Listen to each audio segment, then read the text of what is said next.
बिस्मिल्लाहिर्रहमानिर्रहीम अल्लाहुम्मा सल्ली अला मुहम्मद सल्लल्लाहु तआला अलैहि वसल्लम। अस्सलामु अलैकुम, वेलकम टू 365 डिग्रीज ऑन 365। ख़वातीन और हज़रात, इस वक्त जब हम ये प्रोग्राम कर रहे हैं, इजराइल का हमला शिद्दत इख्तियार करता जा रहा है।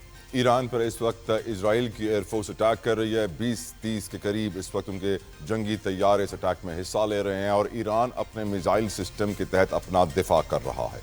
और हम ये भी जानते हैं कि इजराइल इस वक्त सिर्फ ईरान पे हमला नहीं कर रहा, जो भूख से बिलखते हुए तड़पते हुए फ़लस्तीनी इमदाद या खाना जमा करने के लिए उस मकाम पे पहुंचते हैं जहां पे सामान बांटा जा रहा होता है, तो फिर इजरायली छुपकर उनके ऊपर गोलियां बरसाते हैं। आज भी 50 से ज़ायद फ़लस्तीनियों को शहीद किया गया, कल भी किया गया। हर रोज़ 50-100 फ़लस्तीनी शहीद हो रहे हैं। 60,000 से ज़ायद फ़लस्तीनी शहीद हो चुके हैं। इजराइल का इस वक्त जुल्म जारी है। और आज एक बात मौलाना फजलुर रहमान साहब ने कही, जिसकी मैं यकीनन तायीद करूंगा। वो कहते हैं कि ईरान इजराइल को जवाब दे रहा है तो हाथ रोके जाते हैं, पाकिस्तान भारत को जवाब देता है तो हाथ रोके जाते हैं, मुसलमानों का कत्लेआम किया जा रहा है तो किसी के हाथ नहीं रोके जाते। और ये भी फजलुर रहमान साहब ने कहा कि हमें खुलकर ईरान की अब सपोर्ट करनी चाहिए। लेकिन हम ये भी जानते हैं कि पाकिस्तान कि फील्ड मार्शल साहब ने मुलाकात की डोनाल्ड ट्रंप से, बहुत इंपॉर्टेंट मुलाकात थी, बहुत अच्छा इसका एक बाद में रिस्पांस भी आ रहा है, लोग इस पर अच्छा फीडबैक भी दे रहे हैं यकीनन। लेकिन एट द सेम टाइम जब डोनाल्ड ट्रंप ने मुलाकात के बाद मीडिया से गुफ्तगू की, तो जो स्टेटमेंट उन्होंने दी वो मेरे ख्याल से बहुत सारे क्वेश्चन मार्क्स उठाती है। उनकी स्टेटमेंट में था, वो कहते हैं कि हमारे फील्ड मार्शल साहब जनरल आसिम मुनीर साहब बहुत स्मार्ट हैं, और मैं एग्री करता हूं, हर पाकिस्तानी उनसे एग्री करता है। लेकिन इस जुमले के फौरन बाद जब वो ये कहते हैं कि नरेंद्र मोदी भी बहुत स्मार्ट हैं, तो फिर हर पाकिस्तानी ये सोचने पर मजबूर हो जाता है कि डोनाल्ड ट्रंप भी अपने आप को बहुत ज़्यादा स्मार्ट समझ रहे हैं। लेकिन इस इंफॉर्मेशन और टेक्नोलॉजी के दौर में अब हर कोई सब कुछ समझने लग गया है, कॉमन सेंस बढ़ रही है और 2+2 करना लोग सीख जाते हैं और उसके बाद इस रिजल्ट पे पहुंचते हैं। जो रिजल्ट मैंने आपको गुज़िश्ता रोज़ प्रोग्राम में दिया था कि चाहे वो नेतन्याहू हो, चाहे वो डोनाल्ड ट्रंप हो, चाहे वो नरेंद्र सिंह मोदी हो, तीनों एक ही टीम का हिस्सा हैं जो मशरिक वुस्ता मिडिल ईस्ट का एक नया नक्शा लेकर आए हैं और नया नक्शा बनाना चाहते हैं। मैं आपको बताना चाहूंगा कि इसका एक सबूत हमें आज नेतन्याहू साहब ने भी दे दिया है। उन्होंने अपने बयान में ये कहा है कि जो ड्रोन्स ईरान भेज रहा है इजराइल पे हमला करने के लिए, अमरीकी फाइटर पायलट्स उनको गिराने में हमारी मदद कर रहे हैं, अमरीका के फाइटर जहाज उसमें इस्तेमाल हो रहे हैं। हेंस प्रूवन, इससे साबित हो जाता है कि दिफा के लिए तो अमरीकी फौज इस वक्त इजराइल के लिए साथ साथ लड़ रही है, इजराइल के साथ लड़ रही है, मिशंस कर रही है साथ दिफा में। अब इंतजार किया जा रहा है कि अटैक में कब अमेरिकन मिलिट्री शामिल होगी, क्योंकि जब अमेरिकन मिलिट्री अगर अटैक में शामिल हो गई ईरान के, तो हम जानते हैं कि आज भी चीनी सदर शी जिनपिंग ने रशियन प्रेसिडेंट व्लादिमीर पुतिन से टेलीफोन पर रब्ता किया है और यही सिचुएशन डिस्कस की है। आज भी हम जानते हैं कि कतर के वली अहद तमीम साहब ने भी जर्मन चांसलर से फ़ोन पर रब्ता किया है, इस इशू पे बात की है। लेकिन मैं ये सोचने पर मजबूर हुआ कि अमरीका, जो कि इस वक्त जो रिपोर्ट्स आ रही हैं उसके मुताबिक 51,000 से ज़ायद की फ़ौज मिडिल ईस्ट में रखे हुए है, डिप्यूट किए हुए है, और मुसलमान मुल्कों में ही किए हुए। मैं आपको बताना चाहूंगा, सऊदी अरब में इस वक्त 2,000 से ज़ायद अमरीकी फौजी मौजूद हैं, उर्दन जॉर्डन में 3,000, मिस्र में 6,000, कोयत में 10,000, कतर में 10,000, मुत्तहदा अरब अमारात में 5,000, बहरीन में 4,700, इराक में 2,500, शाम में 900, तुर्किया में 1,700। न सिर्फ ये, अगर मैं आपको बताऊं कि मुत्तहदा अरब अमारात में अमेरिकन एयरफोर्स 1 की 380th एयर एक्सपीडिशनरी विंग मौजूद है, जिसमें 10 स्क्वाड्रंस ऑफ एयरक्राफ्ट हैं, यानी 200 से ज़ायद जहाज हैं। ड्रोन्स का बड़ा एक हेडक्वार्टर यूएई के अंदर उनकी एयरबेस पे मौजूद है, जहां से reconnaissance, intelligence, combat support operations और ड्रोन्स को भी ऑपरेट किया जाता है। इसके अलावा हम ये भी जानते हैं कतर के अंदर 100 से ज़ायद एयरक्राफ्ट जंगी तैयारे अमरीका के मौजूद हैं और बेसिस कतर की इस्तेमाल हो रही हैं, उर्दन की बेसिस इस्तेमाल हो रही हैं, इराक के अंदर 2 बेसिस इस्तेमाल कर रहे हैं अमेरिका, कोयत के अंदर कई बेसिस इस्तेमाल की जा रही हैं, बहरीन के अंदर अमरीकी नेवी का बेड़ा मौजूद है, 5th fleet central command US naval forces.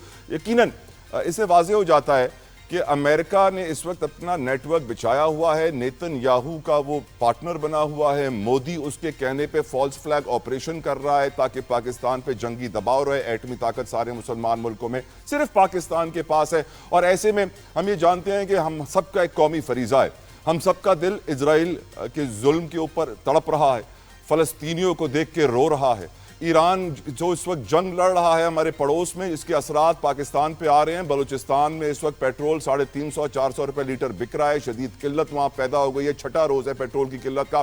तो हम ये ना समझें, बिल्कुल भी इस गलत फहमी का शिकार ना रहें कि इस जंग के असरात पाकिस्तान पर नहीं आएंगे, आ रहे हैं, आएंगे, और हमें उसकी तैयारी लाजमी करनी होगी। गुफ्तगू का आगाज करेंगे, अपने पैनलिस्ट को वेलकम करना चाहूंगा मैं विदाउट एनी फर्दर डिले। मैं अली बुखारी साहब का बड़ा बेहद advocate Ali Bukhari from PTI में ज्वाइन कर चुके हैं। सेनेटर नासिर भट्ट साहब फ्रॉम पीएमएलएन, सेनेटर साहब thank you so very much for your time, हमें ज्वाइन कर चुके हैं। रजा हारून साहब from Pakistan Peoples Party, thank you Raza Haroon साहब आपके वक्त के लिए। डॉक्टर आदिल फारूक साहब डिफेंस एनालिस्ट हैं, बहुत शुक्रिया डॉक्टर साहब आपके वक्त के लिए, और सारे मेहमानों को अस्सलाम वालेकुम। फारूक आदिल साहब, मैं आपसे गुफ्तगू का आगाज करना चाहूंगा, आप सीनियर डिफेंस एनालिस्ट भी हैं, सूरत हाल का जायजा भी ले रहे हैं। डॉक्टर आदिल, ट्रंप एक तरफ हमारे फील्ड मार्शल को स्मार्ट कहता है और दूसरी तरफ नरेंद्र सिंह मोदी को भी स्मार्ट कहता है, और हम ये जानते हैं कि ये इजराइल ईरान जंग इस वक्त उरूज पे पहुंच चुकी है, बड़े पैमाने पे नुकसान हो रहा है। इजराइल न सिर्फ ईरान पे अपने फाइटर पायलट से अटैक कर रहा है, इजराइल इस वक्त फ़लस्तीन में रोज़ाना 50 से 100 खाने की तलाश में बेचारे मजलूम फ़लस्तीनियों को गोलियों का निशाना बना रहा है। और चीनी सदर का प्यूटिन से राब्ता, कतर का जर्मनी से राब्ता, सारे वर्ल्ड पावर्स इस वक्त एक्टिव हैं। एटॉमिक जंग का खतरा है, बंकर बस्टर बम की बात हो रही है, और अमेरिका इस वक्त हैंड्स इन हैंड्स है, साथी बना हुआ है इजराइल का, और हम ज़्यादा खुश हो रहे हैं कि हमारे साथ भी अमेरिका के अच्छे ताल्लुकात हैं। क्या आपको लगता है कि अमेरिका हमें भी यूज़ कर रहा है जिस तरह पूरे मिडिल ईस्ट को यूज़ कर रहा है, और नया नक्शा भी उनके पास है, और 50,000 से ज़ायद उनके फौजी पूरे मशरिक़ वस्ता में फैले हुए हैं? Your views on the whole situation doctor Adil. शुक्रिया बिरादर। देखिए, मुमकिन है कि डोनाल्ड ट्रंप की ऐसी कोई ख्वाहिश हो, लेकिन सिर्फ इतना नहीं है कि कोई ख्वाहिश इस्तेमाल करना चाहे और आप इस्तेमाल हो जाएं। इस्तेमाल होने वाले की भी कोई करैक्टरिस्टिक्स होने चाहिए। कोई ऐसा होगा जिसे धमकी दी जाएगी कि तुम्हें हम पत्थर के ज़माने में पहुंचा देंगे, तो वो सजदा रेज हो जाएगा। और कोई ऐसा होगा अमेरिका जाने से पहले वो ये कहेगा कि हम पूरी कुव्वत के साथ ईरान के साथ खड़े हुए हैं। और सिर्फ ये नहीं हुआ, फिर ये भी हुआ कि इस मुलाकात से 2-3 घंटे पहले वफाकी काबीना का इजलास हुआ, और वफाकी काबीना के इजलास से खिताब करते हुए वज़ीर आज़म शहबाज शरीफ ने ये कहा कि हम ईरान के साथ खड़े हैं, और जौहरी ताकत का हसूल ईरान का हक़ है, और हम इस हक़ को तस्लीम करते हैं। और हम ये भी कहते हैं कि मसले का हल जंग नहीं है। हम ये समझते हैं, मैं वज़ीर आज़म की बात कर रहा हूँ, कि मसले का हल सिफारती ताल्लुक और सफारती एक्टिविटी है, इसके बगैर मसला हल नहीं हो सकता। ये बात हुई, और फिर ये बात भी हुई कि जैसे ही फील्ड मार्शल मुलाकात के बाद आए, तो उसके बाद एक और स्टेटमेंट भी आया। वो स्टेटमेंट ये था, डोनाल्ड ट्रंप ने ये कहा कि मैं अब भी ये महसूस करता हूँ कि डील हो सकती है। और फिर उसके साथ एक और ख़बर भी आई, वो ये कि जुमे को ब्रसेल्स में 4 यूरोपीय मुल्कों के वज़राए ख़ारजा ईरान के वज़ीर ख़ारजा से मुलाकात करेंगे, और इस पर मामलात को आगे होंगे। तो मैं ये समझता हूँ कि ये जो एक डेडलॉक था वो टूटा है, और मामलात अमन की तरफ आगे बढ़ रहे हैं। और मैं यकीन रखता हूँ कि इसमें पाकिस्तान का किरदार भी शामिल है। कोई पाकिस्तान को इस्तेमाल करना चाहे ना चाहे, ये उसकी मर्ज़ी है। हम किसी के लिए इस्तेमाल होने के लिए नहीं हैं, हम पाकिस्तान के लिए इस्तेमाल होंगे, और पाकिस्तान फर्स्ट है, और यही पाकिस्तान की पॉलिसी है। ये इस मुलाकात से पहले भी इस पॉलिसी का ऐलान किया गया। फील्ड मार्शल आसिम मुनीर ने भी ये ऐलान किया, वज़ीर आज़म ने ऐलान किया, काबीना ने, पार्लियामेंट के दोनों ऐवानों ने, और हमारे लेकिन डॉक्टर साहब, सिफारती अमल वहां कामयाब होगा ना जब दोनों तरफ सिफारती कोशिशें की जाएंगी। ताली तो 2 हाथों से बजती है। इजराइल तो जंग तो नहीं कर रहा, नस्ल कुशी कर रहा है, वहां पे हमारी सिफारती अमल जीरो रहा, कोई मुसलमान मुल्क इजराइल को रोक नहीं पाया। क्या अब भी हम सिफारती अमल की ही ख्वाहिश रखें या कोई और रास्ता ढूंढें? 2 साल तो हो गए नस्ल कुशी को सर। मैं हिस्ट्री पढ़ा हूँ, मेरी हिस्ट्री, पाकिस्तान की हिस्ट्री हमें ये बताती है सर कि टीपू सुल्तान से लेकर 1857 तक और तहरीक मुजाहिदीन जो सैयद अहमद शहीद की थी, ये सारे बुजुर्ग, सिराजुद्दौला, टीपू सुल्तान, सैयद अहमद शहीद, शाह इस्माइल शहीद और 1857 के हीरोज, ये सारे हमारे सर के ताज हैं जिन्होंने अपनी जान कुर्बान की और अपने वतन की आज़ादी के लिए काम किया। लेकिन हिस्ट्री ये बताती है, और सर सैयद अहमद खान और अल्लामा इकबाल ये सवाल करते हैं कि क्या उन जंगों के नतीजे में मंजिल करीब हुई या दूर हुई। तो जो सर सैयद की थ्योरी ये है कि जितना आप लड़ते रहेंगे आप मंजिल से दूर होते रहेंगे। और इकबाल ने बाअंदाज़े दिगर कहा कि आपको पॉलिटिक्स पे आना है, और फिर वो कायद आज़म को लेके आए और कहा कि मैं इसका एक अदना सिपाही हूँ। किस तरफ आपको लेके आए? पॉलिटिक्स की तरफ। तो जो एक जारे ताकत है गजा में, हम दो चीजों को वैसे मिक्स कर रहे हैं, सियासत और ईरान को सिफारत और को। गजा को। गजा में जो गासिब ताकत है जो लोगों पे जुल्म ढा रही है, क्या हम उसके जुल्म का मुकाबला उसी ताकत से गजा में कर सकते हैं? अगर कर सकते हैं तो बिस्मिल्लाह, हमें लड़ना चाहिए। फिर क्यों नहीं लेकिन लड़ अगर रहे? नहीं हमारे कर पास ज्यादा सकते तो फिर ताकत है हमारे इजराइल से बुजुर्गों सर। ने तो फिर अब तक हमें उसको विलियमेट कर देना चाहिए था। नहीं है ताकत, इसका मतलब आप कह रहे हैं। खैर अली बुखारी साहब, सिचुएशन बहुत सीरियस है। मेरा सवाल बड़ा सिंपल है सर। डोनाल्ड ट्रंप जब हमारे फील्ड मार्शल को स्मार्ट कहते हैं तो मुझे बात डाइजेस्ट हो जाती है, हजम हो जाती है, लेकिन जब वो मोदी को स्मार्ट कहते हैं तो मुझे कुछ दाल में काला लगता है। मुझे लगता है कि डोनाल्ड ट्रंप अपने आप को ओवर स्मार्ट समझ रहे हैं। सर, इस सिचुएशन में जंग बढ़ती जा रही है, आपकी नज़र में जो मौलाना साहब कह रहे हैं, फजलुर रहमान साहब ने आज कहा कि पाकिस्तान को ईरान की हिमायत में खुलकर सामने आना चाहिए। इनफैक्ट जो खबर भी आज लगी हुई है इस मुलाकात के बाद, उसमें यही लिखा हुआ है कि अमरीकी सदर ने कहा कि पाकिस्तान ईरान को दीगर लोगों के मुकाबले में ज्यादा बेहतर जानता है। पाकिस्तान इस सूरत हाल पर खुश नहीं है। मैं ज्यादा खुश होता अगर ये खुश के वर्ड की जगह तशवीश होती कि पाकिस्तान इस वक्त जंगी सूरत हाल में संगीन तशवीश का शिकार है, तो बेहतर होता। Your views on it Ali Bukhari साहब। बिस्मिल्लाहिर्रहमानिर्रहीम, अल्लाहुम्मा सल्ली अला मुहम्मद व अला मोहम्मद। बहुत शुक्रिया तल्ला भाई आपका। भाई दो तीन चीज़ें मैं इसमें ऐड करता चलूँ as a student of history और पॉलिटिकल स्टूडेंट होने के नाते से। अभी भाई कह रहे थे, उन्होंने टीपू सुल्तान की मिसाल दी, सिराजुद्दौला की भी दी। बात यह है कि टीपू सुल्तान हो या सिराजुद्दौला हो, वो फील्ड में बैठे हुए थे, वो हुक्मरान थे, उनसे हुक्मरानी छीनी गई। This is a true picture. अब इशू ये है कि यहाँ पर जंग शुरू हो नहीं रही, यहाँ पर जंग हो रही है और पीक पे जा चुकी है। क्या आप ये कहें कि जी इतने लीडर्स मारे गए ईरान के, ईरान जंग लड़ रहा है और इजराइल के अंदर भी तबाही हो रही है, तो आप कहेंगे कि जी विद इन नेगोशिएशन हो। मैंने अपनी जिंदगी में एटलीस्ट 45 ईयर्स में मैंने नहीं देखा कि नेगोशिएशन से कोई चीज़ तय कर दी गई हो। अगर हम आज़ाद कश्मीर की बात भी करें तो 48 में लड़ के लिया गया था। सो ये भी एक ट्रू पिक्चर है। बट हालात, वक्त जो है वो आपको बहुत कुछ सिखाता भी है। इशू ये है कि एक टाइम होता है, जब जितनी हमने हैदर अली, टीपू सुल्तान, सिराजुद्दौला एंड सो हम सबकी मिसालें देते चलें, वो टाइम और था। जब पाकिस्तान की इंडिपेंडेंस हुई after second world war, time और था। सो पॉलिटिक्स के लिए भी वक्त का तकाजा होता है, जंग के लिए भी वक्त का तकाजा होता है। उसके मुताबिक आप चीज़ें लेके चलेंगे तो आगे जाएंगे।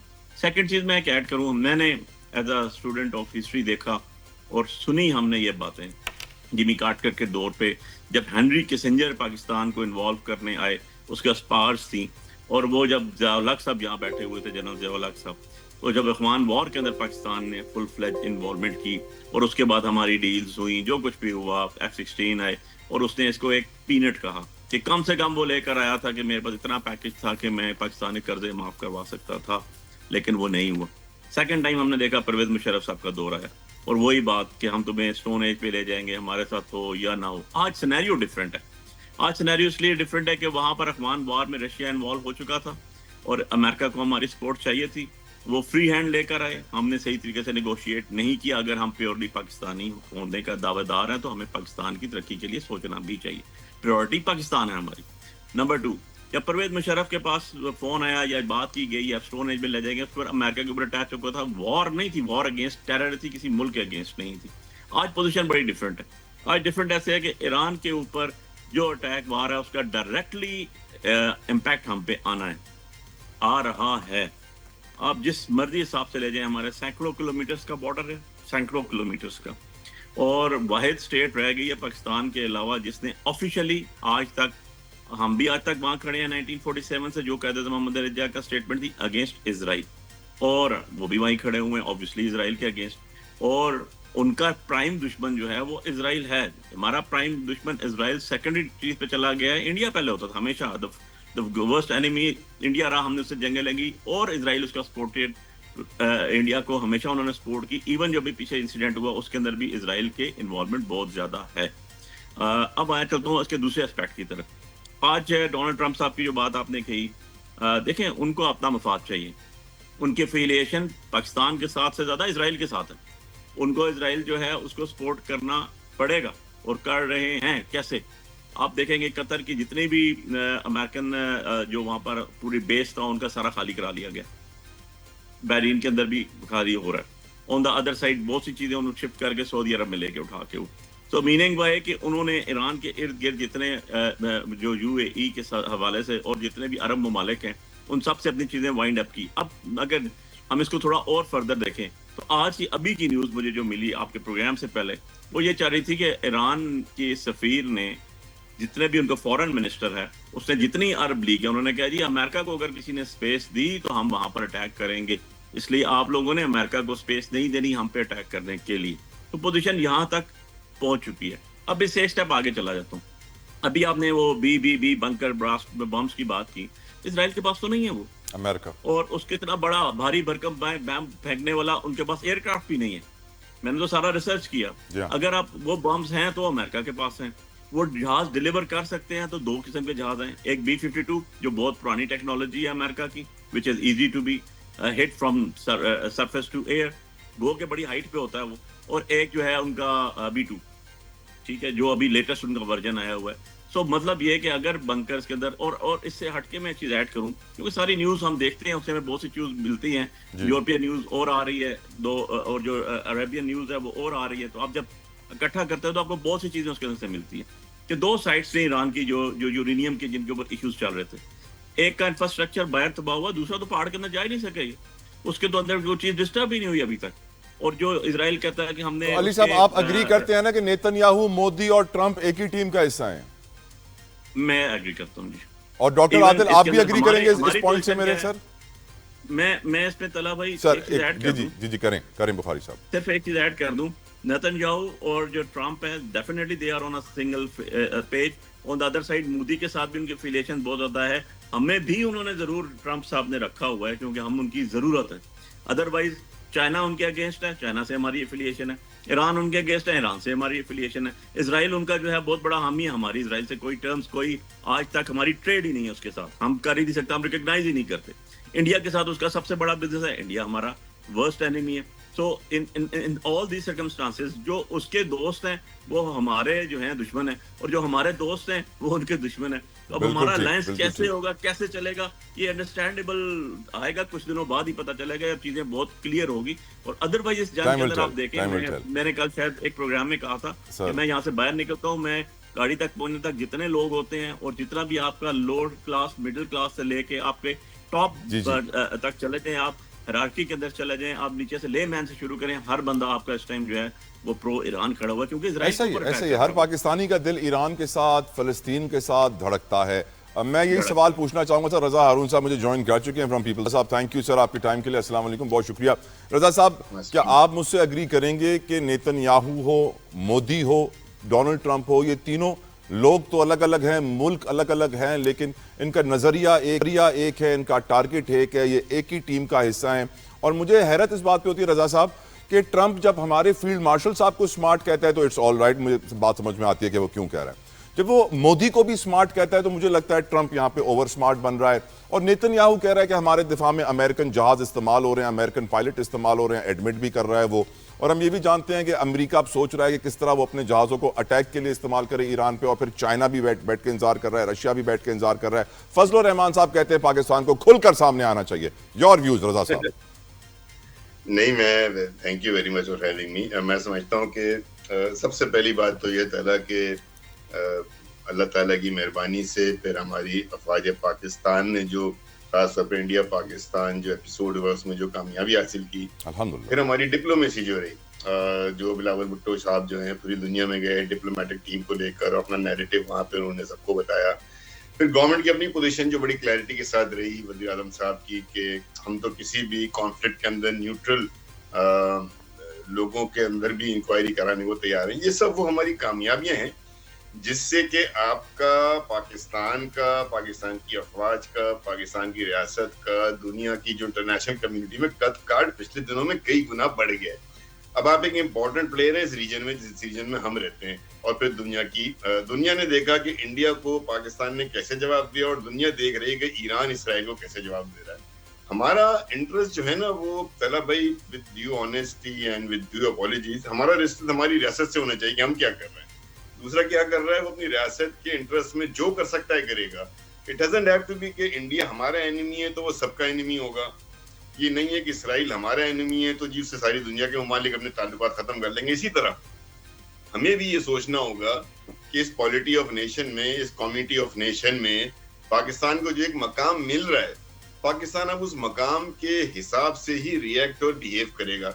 मिसाल के तौर पे कल जो आपने देखा कि एक अनयूजुअल मीटिंग हुई, प्रेसिडेंट ट्रंप साहब ने फील्ड मार्शल को लंच पे बुलाया, बहुत सी उस पर कयासाराइयां होना शुरू हो गई। हमें फख्र करना चाहिए कि हमारा लीडर, हमारा फील्ड मार्शल, हमारी आर्म फोर्सेस, हमारा डिप्लोमेटिक नैरेटिव जो है वो इतना ज्यादा सेल कर रहा है, इतना ज्यादा लोग उसको कबूल कर रहे हैं कि उनको बुलाया गया और उनकी इज्जत अफजाई की। मतलब पाकिस्तान की इज्जत अफजाई हुई ना यार, पाकिस्तान की कौम की हुई, पाकिस्तान की रियासत की हुई। सिंबॉलिकली फील्ड मार्शल साहब वहां बैठे हुए थे और बहुत रेलिवेंट थे। मैं आपको बताऊं क्यों रेलिवेंट थे वो वहां पर। इस वक्त पाकिस्तान जिस रीजन में है उसका नेबरिंग कंट्री है ईरान। ईरान का कॉन्फ्लिक्ट चल रहा है इसराइल के साथ। इसराइल है मिडिल ईस्ट में और हम वहां पर बैठे हुए हैं एक न्यूक्लियर पावर, मुस्लिम न्यूक्लियर पावर, जो कि इंडिया को बदतरीन शिकस्त देकर बैठा हुआ है। तो उसके फील्ड मार्शल से मिलना, उससे इलाके की सूरत हाल पे तबादला ख्याल करना, उससे डिफेंस के मामला डिस्कस करना, उससे ईरान के मामला डिस्कस करना, ये तो बिल्कुल बनता था। लेकिन फिर भी मैंने देखा कि बहुत से हमारे लोग जो हैं वो अजीब अजीब तरह के कमेंट्स कर रहे थे। बहरहाल मैं समझता हूं कि हर रियासत को, इंक्लूडिंग पाकिस्तान की रियासत को, अपने बेहतरीन मफाद में सबसे ताल्लुकात, जिनसे ताल्लुकात रखने उनसे रखने चाहिए। और हमें दूसरों से एक्सपेक्ट नहीं करना चाहिए कि वो हमारी वजह से किसी तीसरे मुल्क से मामला जो है अपने खराब करेगा। हमें अपने मकाम को बेहतर बनाना। बिल्कुल ठीक है। जजेस ट्रांसफर केस का फैसला आज आ गया। 19 समातों और तकरीबन 4 महीनों के बाद इस्लामाबाद हाई कोर्ट के 5 जजेस, सीनियर तरीन जज justice Mohsin Akhtar Kiyani, justice Babar Sattar, justice Saman Rifat Agha, justice Tariq Mahmood Jahangiri, justice Sardar Ishaq की दरखास्तें मुस्तरद कर दी गईं। इन दरखास्तों में साबिक वज़ीर आज़म इमरान खान भी शामिल हो गए थे, उनकी भी दरखास्त मुस्तरद कर दी गई। 5 रुकनी आईनी बेंच ने आज अपना फैसला 3-2 से सुनाया। 3 जजेस ने कहा कि ये ट्रांसफ़र बिल्कुल सही किए गए हैं, ये कंटिन्यू करेंगे अपना काम, जबकि 2 जजों ने जस्टिस शकील अहमद और जस्टिस नईम अख्तर अफगान ने इत्तफाक किया इन 5 जजों के साथ कि ये बिल्कुल सही कह रहे हैं, ये ट्रांसफ़र गलत तरीके से किया है, सीनियरिटी के साथ जुल्म हुआ है। इस पर गुफ्तगू करेंगे क्योंकि यकीनन ये बहुत इंपॉर्टेंट केस है और इस केस का इम्पैक्ट बहुत बड़ा है। वैसे भी इस्लामाबाद हाई कोर्ट ने, जजेस ने पहले भी ख़त लिखा था कि हमें हरासा किया जा रहा है, उस पर भी कुछ नहीं हुआ। उस पर आमिर फारूक साहब ने भी कुछ नहीं किया, काजी फदीसा साहब ने भी कुछ नहीं किया। अब उन 5 जजों ने दरखास्त दायर की आईनी बेंच में, वो भी मुस्तरद हो गई है। और मैं इस पर सवाल पहले रज़ा हारून साहब के सामने रखना चाहूँगा। रज़ा साहब, आपकी नज़र में जो फैसला आज आया है, क्योंकि 5 जजों की दरखास्त है और ये कोई छोटे मोटे जज तो है नहीं, रज़ा साहब हाई कोर्ट के सीनियर तरीन जजेस हैं जिन्होंने दरखास्त की थी, और उन 5 की दरखास्त 2 आईनी बेंच के जजों ने इत्तेफाक किया कि ये सही कह रहे हैं, काम गैर आईनी हुआ। 3 ने कहा नहीं, ये गलत कह रहे हैं। आपका इस पे व्यू क्या है रज़ा हारून साहब? भाई जितनी भी कोशिश कर लूं मैं इनमें से किसी भी जज से ज्यादा तो कानून आइन को नहीं जानता, पर एक्सपीरियंस सियासत में आपका बहुत है और आईनी केसेस आपने बहुत देखे हैं सर। लेकिन जो मैंने जो इस पे कमेंट्री सुनी है, जिस तरह मैंने इसको फॉलो किया फ्रॉम डे 1, जो फॉर्मेलिटीज थी आइन में, जो रिक्वायरमेंट थी फॉर द ट्रांसफर, वो तो सब मीट हो गई थी। क्वेश्चन सिर्फ एक आया था कि आया जो ट्रांसफर होकर जज आता है, क्या वो अपना एक्सपीरियंस और अपना तजुर्बा, अपनी सीनियरिटी लेकर दूसरे कोर्ट में जाता है कि नहीं जाता। मेरा अपना व्यू ये है कि जब एक जज ने काम शुरू कर दिया बहैसियत जज जी, और वो एलिवेट हो गया हाई कोर्ट में, तो फिर वो चाहे इस हाई कोर्ट में हो या बी में हो या सी में हो, उसका एक्सपीरियंस फ्रॉम डे 1 काउंट होना शुरू हो जाना चाहिए। ये बड़ी अजीब सी बात लगती है कि चूंकि मैंने 10 साल 5 साल किसी एक कोर्ट में, हाई कोर्ट में काम किया है, जिम्मेदारी निभाई है, अब मैं ट्रांसफर होकर किसी दूसरे में जा रहा हूं, तो मैं अब मेरा सारा पिछला 10 साल का तजुर्बा बेकार हो गया, अब मेरा डे 1 काउंट होगा।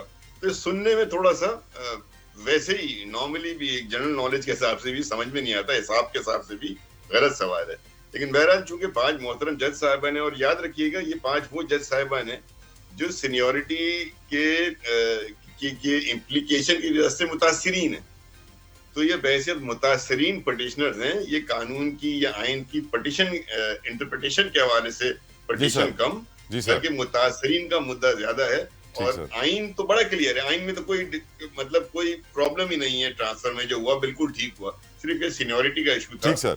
अली बुखारी साहब मेरे साथ आ गए हैं वापस, वो एडवोकेट भी हैं, सीनियर हैं कानूनदान। अली बुखारी साहब, फैसला आज आ गया है, आपकी राय इस फैसले पे सर? 5 जजों की दरखास्त भी मुस्तरद हो गई, 2 जजों ने उनके साथ इत्तेफाक किया, 3 ने नहीं किया।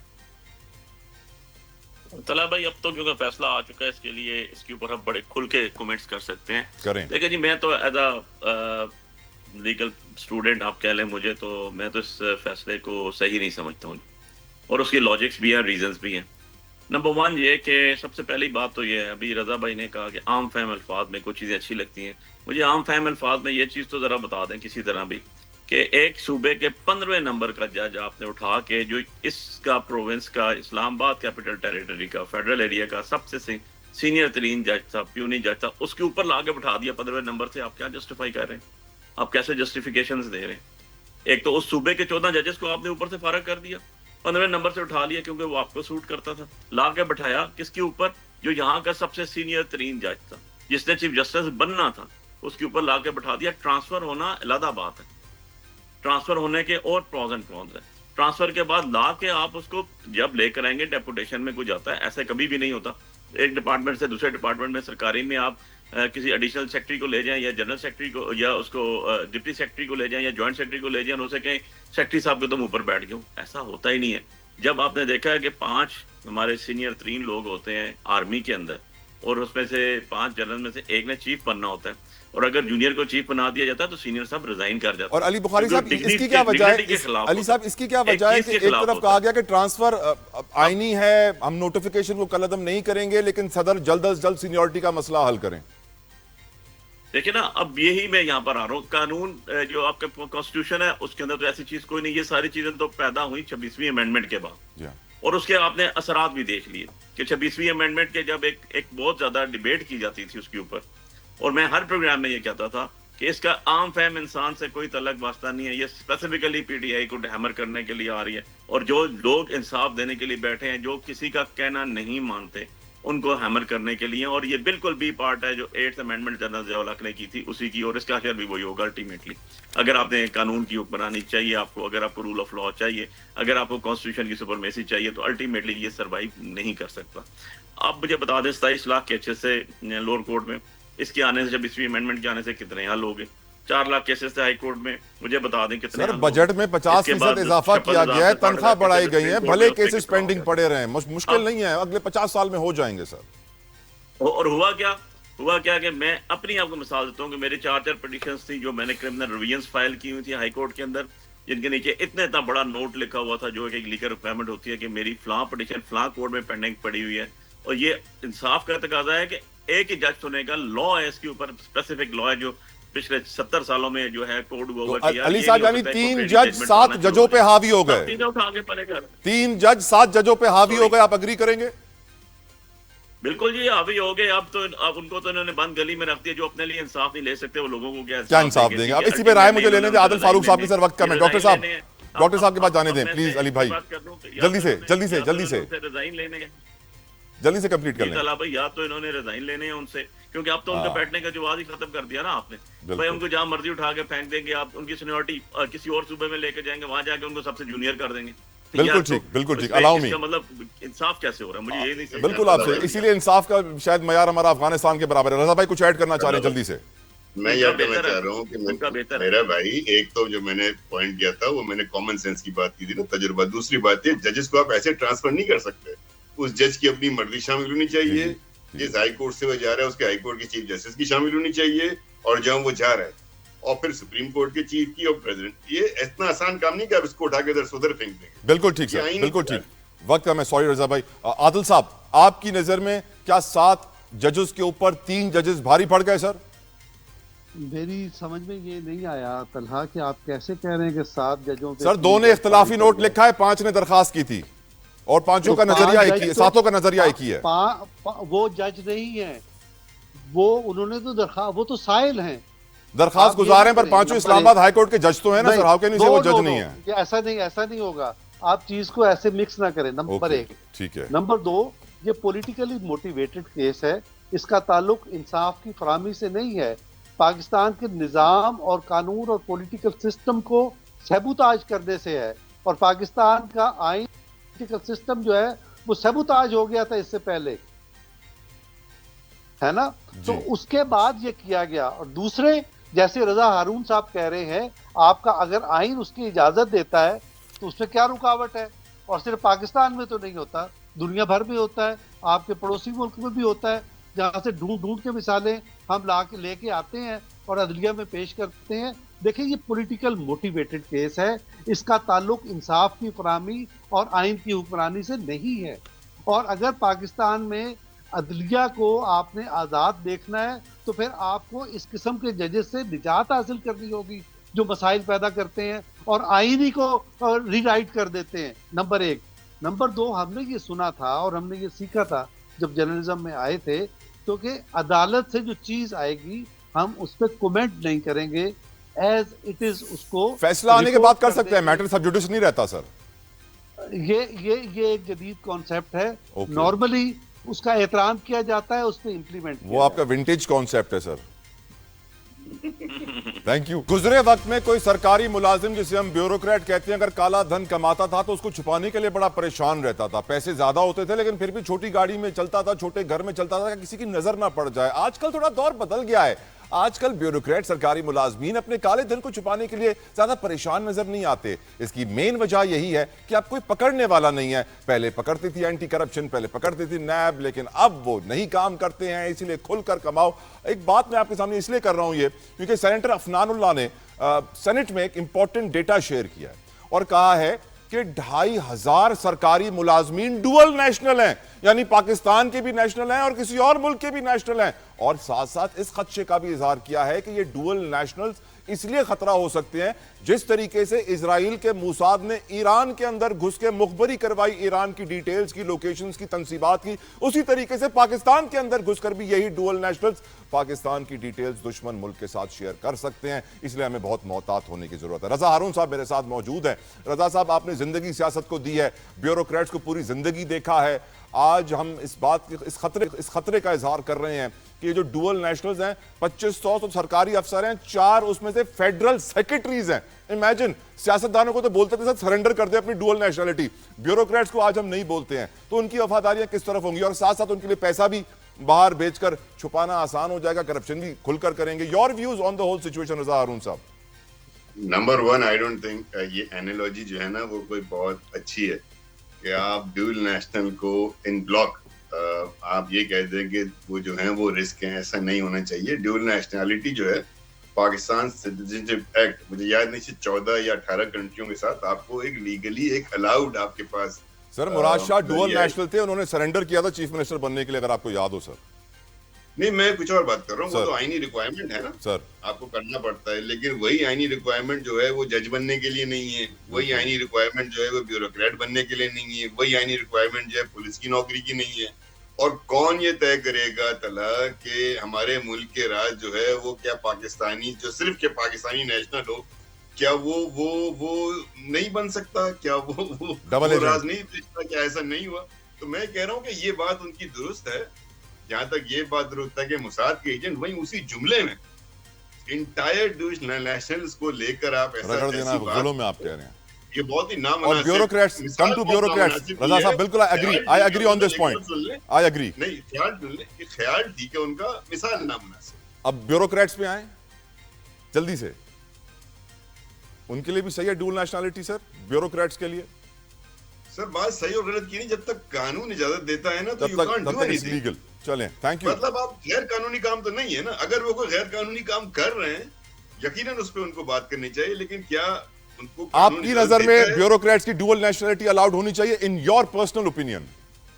आई डोंट थिंक कि फिर जजेस की भी होनी चाहिए, आई डोंट थिंक कि फिर जनरल्स की भी होनी चाहिए, आई डोंट थिंक कि किसी की होनी चाहिए। और फिर आई डोंट थिंक कि हम किसी भी ऐसे पाकिस्तानी को जो कि बॉर्न पाकिस्तानी है उसको हम इस बात की उसने किसी और मुल्क की नेशनलिटी एक्वायर कर ली लीगली, हम उसको किसी भी तरह की कॉन्डेमनेशन की तरफ बात करें, this is very very wrong. और जो मेरा नजरिया सर ब्यूरोक्रेटिक निजाम के ऊपर है कि अब करप्शन पे कोई पकड़ता नहीं, वो भी गलत है सर।